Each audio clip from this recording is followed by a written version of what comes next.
everyone, today I'm bringing a Nightrose Premium deck profile. Some of you guys have requested it, and also in the previous video my standard Nightrose has completely changed actually. I uploaded like in the past. I may uploaded 2 of the videos where I talked about what we could play. It was not a deck profile, but it's like a preview or something. But yeah, so today is like I'm going for a premium first, and I'll upload standard later if I want to. But yeah, let's get into it. Captain Nightmist, great starter, definitely. Now I'm playing 4 Nightrose. Now this card has done a lot. We have to change from Cocytus to him, or Cocytus to her, sorry. Cocytus didn't help us that much because we used to use Obadiah all the time. But Nightrose includes a lot of benefits in this deck. For example, we have a new stride. We can utilize our new stride with her skill. Absolutely phenomenal. Other reason, of course, we are playing for Protect, but now we have a different reason, right? We are not only playing a grade 3 for Protect. We are playing this to also counter some of our bad matchups. So yeah, great grade 3. I'm really happy we got this. And now we all know the combo 4 of our Skull Dragon. First Skull Dragon and Megiddo combo, which is you keep on attacking with your Skull Dragon 5 times for like what, 69,000 times of power. Yeah. And 1 Nightstorm combo extender. Great card. Now for our grade 2s, of course our best deal has come out. For our grade 2s, we're playing 4 of Columbard. Yeah, you can get anything from your deck, put it in the drop zone, consistency buff, amazing card, and you combine this card with your Greed Shade. So now you have access to anything in your early game, which is absolutely insane because sometimes, you may need 2 grade 3s in your hand, you may need those PGs in your hand because sometimes they will play some aggressive games like grade 2, so sometimes you need your defensive options or your utility unit, for example, your striding units and stuff like that. So they're useful that way, and they will make sure that you never break, but of course you do sometimes. Yeah. Now for our other grade 2, I play 1 Cannoneer, and because it's such a good option to retire something, like as I mentioned before, like a couple of videos, that there are some units that annoy the shit out of me. They're like literally ones that I really want to get rid of because they're like such a painful for us to go, because we don't retire stuff. So it's such a good option to have a retire option available. Same thing with, like, for me when I play Aqua Force, I have Wailing Tawas because I want to have those, abilities to, like, I have option to retire something. And the flavor text is kind of funny.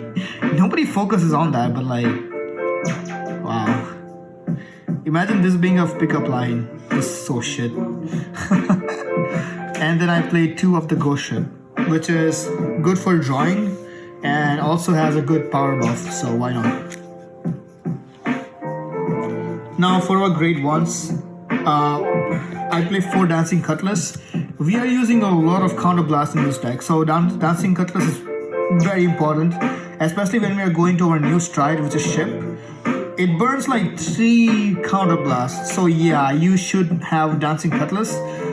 And that's why I mentioned, normally what I do is, like, when I use my Greed Shade and Columbard combo in the beginning, like in an early game, I have Dancing Cutlass or a grade 3 in my drop zone, or maybe a PG. So that way I can utilize it properly, because Dancing Cutlass is very important. Get this in a drop zone as soon as possible, because you will need to use it for counter charging, because otherwise you will be just stuck. So very important card, absolutely necessary. Now for our other grade 1s, I'm playing 2 of Tommy the Ghosty Brothers. It's the old one, Stride Fodder. Sometimes you only have Skull Dragons in your hand and you need to have that Nightrose. Now, people will say, oh, but you are using your grade 2s to filter your deck anyway. Yes, you are. But the thing is, it will only allow you one option sometimes. It only allows you one option. In your early game, what happens that you need many cards in your drop zone. You don't always have choice of everything in your drop zone. Like, you're not sure that you're gonna always get the grade 3s, because if you have this, so now you are able to use your great like Columbard and Great Shade to get some important pieces in your drop zone, like your PGs, like your Dancing Cutlass. So instead of focusing on those grade 3s, now you can use the skill to put something in the drop zone that will be useful in like clutch, like sometimes you run out of your counter blast, you need to counter charge, sometimes you need to protect yourself. So I would recommend using those grade 2s for that reason, not much for grade 3, but of course you will have to use it not to break.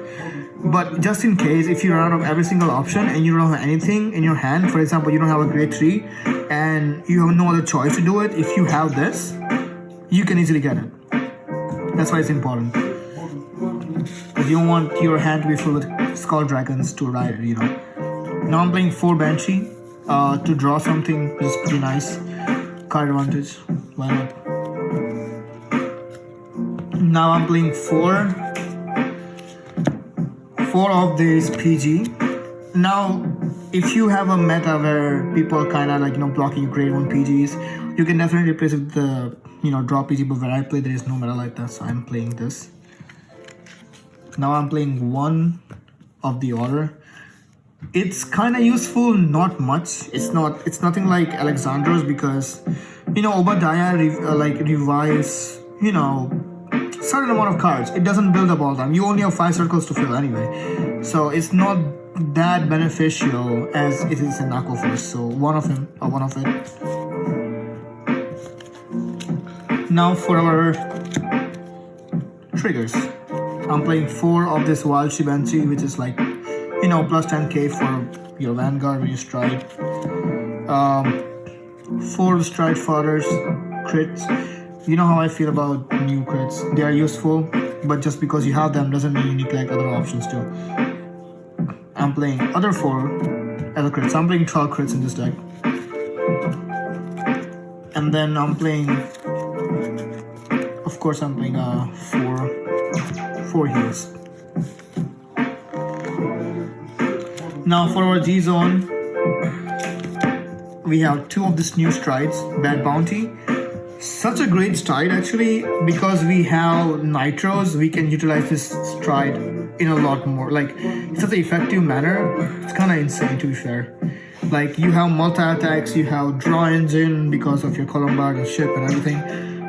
It's just like, we may not have a counter, but like if we face a counter deck, we can use this card, which is pretty nuts. Now, this is the card you would always go to most of the time, which is Obadiah.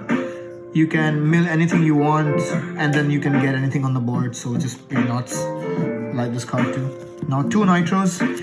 I wanted to go with the theme, but also it's very important. Like sometimes you need, hollows in your deck, and this will help you with that, because sometimes you will just like, if you face something, if you face an opponent which doesn't, it benefits from you having units on your board, you can use this card to just get rid of all of your units. And then you can also cuck I guess you can cuck MLK.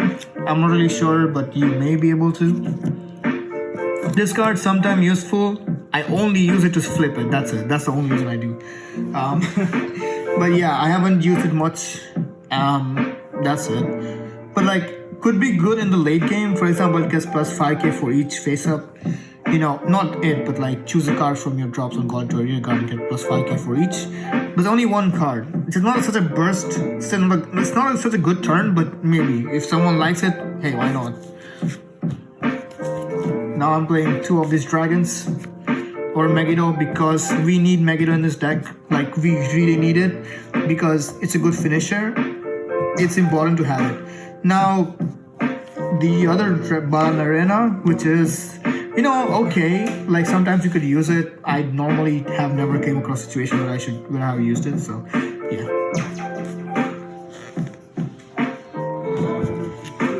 Now for our G guards, I'm playing 1 Dismal to protect something, also to fuck with MLK. I got the idea from Solomon Vanguard, so thank you for that. That's pretty good.